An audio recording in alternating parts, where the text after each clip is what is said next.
কেমন আছেন? আশা করি সবাই ভালো আছেন। তোমায় আমায় মিলে কাবেরী অ্যান্ড অর্ণবের পরিবারে আমার সকল বন্ধুদের অনেক অনেক স্বাগত।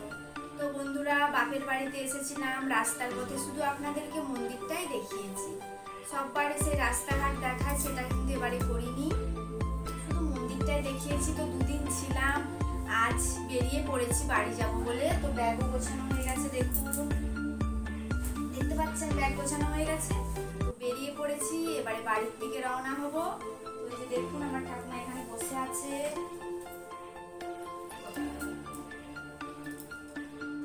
তো বন্ধুরা জানেন তো, বাবু এখনো ঘুমোচ্ছে, বাবু ঘুম থেকে ওঠেনি। তো আমার বেড়ানো হয়ে গেছে, ওকে এবারে ডাকবো।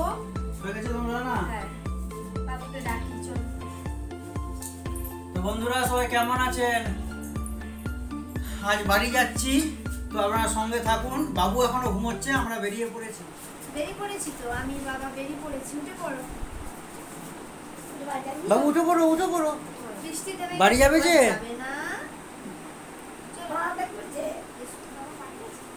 বন্ধুরা আপনারা দেখতে পাচ্ছেন বাবু কিছুতেই ঘুম থেকে উঠছে না। আজ কিছু করারও নেই, কিছুটা বাধ্য হয়েই চলে যেতে হবে। আপনাদেরকে বলবো কেন বাধ্য হয়ে চলে যেতে হচ্ছে শ্বশুর বাড়িতে। আজ যে মা আসবেন বাড়িতে, তাই কিছু করারও নেই, যেতেই হবে। মা তো আর সব দিন আসেন না, বছরে একবারই আসেন। আমরা তিনজনেই বেরিয়ে পড়েছি, আপনারা সবটাই দেখতে পাবেন। আপনারা স্কিপ না করে ভিডিওটি সম্পূর্ণরূপে দেখতে থাকুন, অবশ্যই সব কিছু বুঝতে পারবেন। কেমন?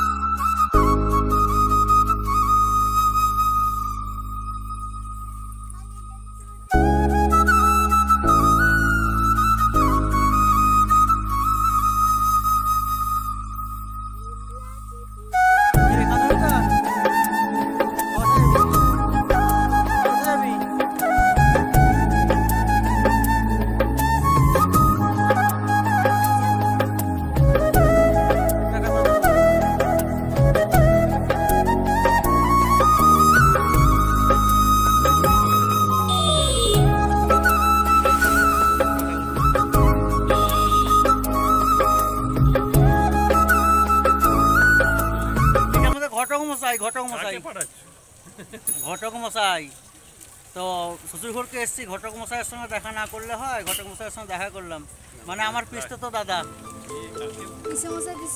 বন্ধুরা এখন যাকে দেখছেন সে হলো আমার পিসতো দাদা। তো ঘর যাওয়ার পথে এই পিসতো দাদার সঙ্গে একটু দেখা করে নিলাম। এখানেই আমার পিসিমণির বাড়ি। তো এই পিসতো দাদাই আমার বিয়ের সম্বন্ধ করেছিল, তাই জন্য ওকে ঘটক মশাই বললাম, ওর সঙ্গে একটু ঠাট্টাও করলাম। তো এখন আমরা বাড়িতে চলে যাচ্ছি, বাড়িতে যে বাকি কথা বলবো, আপনারা সঙ্গে থাকবেন।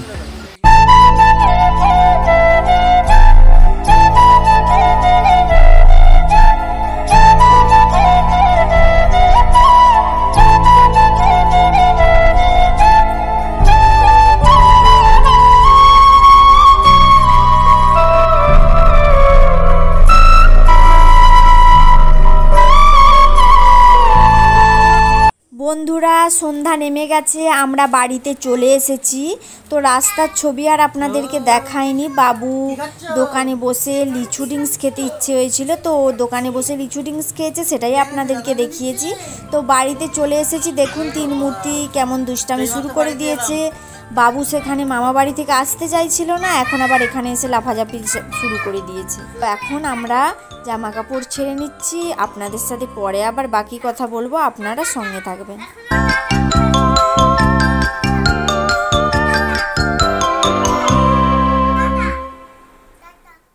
আবার একটু সময় পেলাম, তাই আপনাদের সাথে একটু গল্প করতে চলে এলাম। তো আপনারা দেখতে পাচ্ছেন বাবুর বাবা মন্দির খুলছে। তো এখন রাত্রি কটা বাজে জানেন বন্ধুরা? এখন বাজে রাত্রি 11টা। তো আজ সকাল থেকে বলছি মা আসবেন মা আসবেন, তো মা আসার ব্যাপারটা আপনাদেরকে বলি। তো আজ আমাদের দেশ পুজো, মায়ের আজ জাগরণ। তো মা রাতে সবার ঘরে ঘরে যাবেন, তাই চলে আসতে হলো, কিছুটা বাধ্য হয়েই চলে আসতে হলো। তো মা তো বছরে একবারই আসেন, তো তাই চলে এলাম। তো কিছুক্ষণের মধ্যে আসবেন, আপনাদের ভালো লাগবে। তো বাবুর বাবা চারিপাশটা ধোয়া মোছা করে নিচ্ছে, তো আমি বাচ্চাগুলোকে ধরে রেখেছি। মন্দিরটা প্রায় পরিষ্কার করা হয়েই এসেছে, তো আপনাদেরকে একটু ফরওয়ার্ড করেই দেখাচ্ছি। তো আমরা এখন মন্দিরে আছি, তো একটু পরে আমাদের বাড়ির সবাই আসবেন মন্দিরকে। তো পাড়ারও সবাই শাঁখ নিয়ে এগিয়ে এসেছে মা আসছে বলে। আমাদের মন্দিরেও আগে থেকে ধূপ প্রদীপ জ্বালিয়ে দিয়েছে। তো আমাদের গ্রাম বাংলায় জাগরণের আগের দিন মা সবার ঘরে ঘরে পালকিতে করে ঘুরে বেড়ান, তো সেটাই আজ আপনাদেরকে দেখাবো। আমি মুখে কিছু বলবো না, আপনারা দেখলে পুরোটাই বুঝতে পারবেন। মা এসে গেছেন, আমরা সবাই মিলে একসাথে শঙ্খধ্বনি দিয়ে মাকে আগমন জানাচ্ছি, তো আপনারা দেখতে থাকুন।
দেখলেন মা এসেছিলেন, আপনারা এও দেখলেন ঢাক ব্যান্ড পার্টি ক্যাসিও বাজনা বাজিয়ে মায়ের সাথে সাথে যাচ্ছে।